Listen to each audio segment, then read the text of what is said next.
Hi everybody and welcome to my quick iPhone tips video.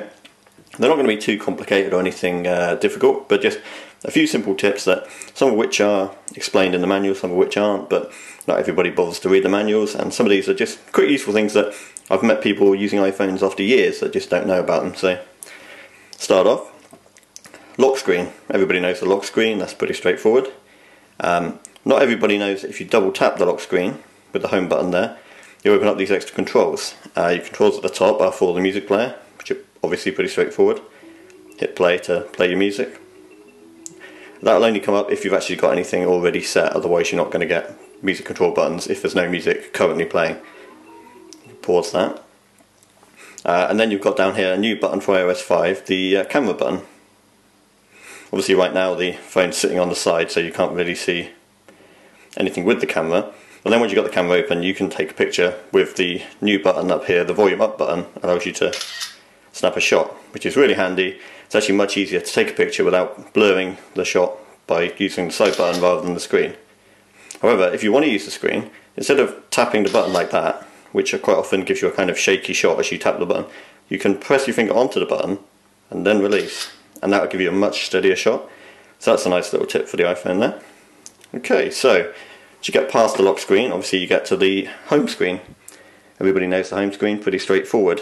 As we go back to photos after talking about the camera, here's a photo I've taken. One thing that's new in iOS 5 that not everybody knows about is the button in the top right, Edit.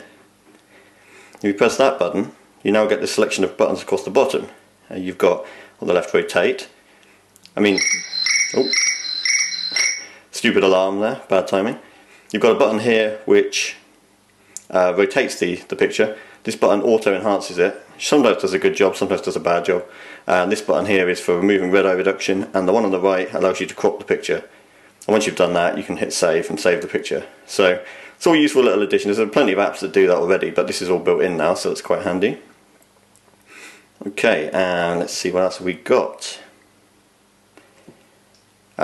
This one, I don't see many people using this, but when you've got a lot, like here I've got about 10 pages of games, it's like 120 games, and you've got a lot of things. If you go to the main screen, you can either press the home button again, or you can swipe to the right, and that opens up this screen, and this is your search screen. So if you start searching for anything, say the word angry, now you can see I've got Angry Birds, The Angry Mob by Kaiser Chiefs, notes, text, everything with the word angry in it. So that's quite handy, particularly for finding apps. Say if I tap Angry Birds, you go straight into the app. But obviously not going to sit there and actually watch that load now. But so that's quite a useful thing that a lot of people don't seem to use or even really know about.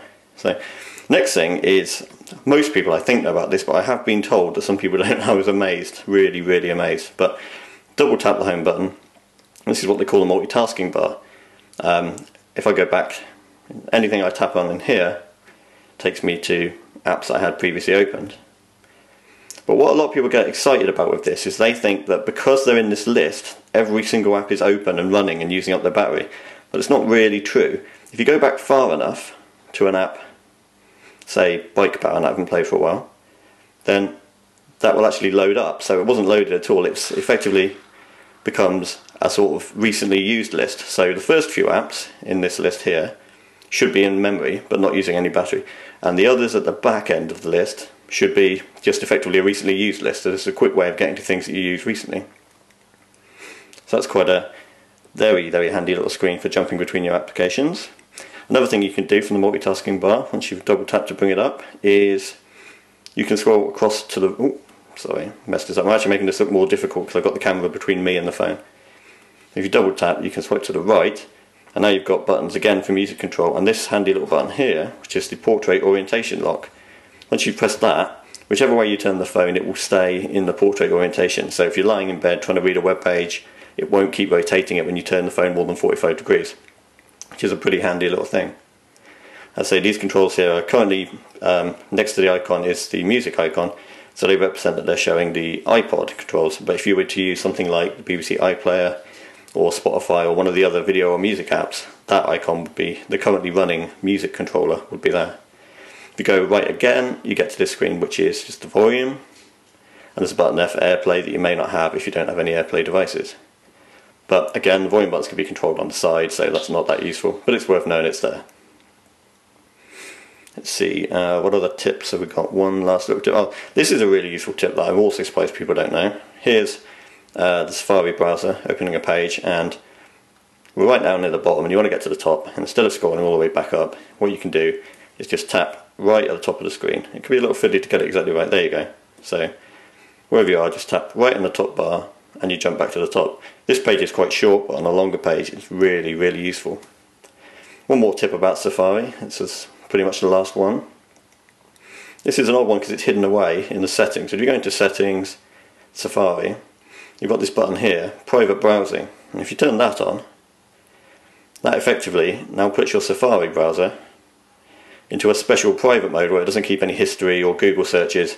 So I can't think of anything you'd want to use that for. Nudge, nudge, wink, wink. But if you can, then you know what I'm getting at. And this will be shown up as this sort of dark border at the top. That shows you that you're in the private browsing mode. So if you ever pick up somebody else's iPhone and it's in that mode, I suggest you wash your hands afterwards. Okay, so that's pretty much my quick tips. Cheers.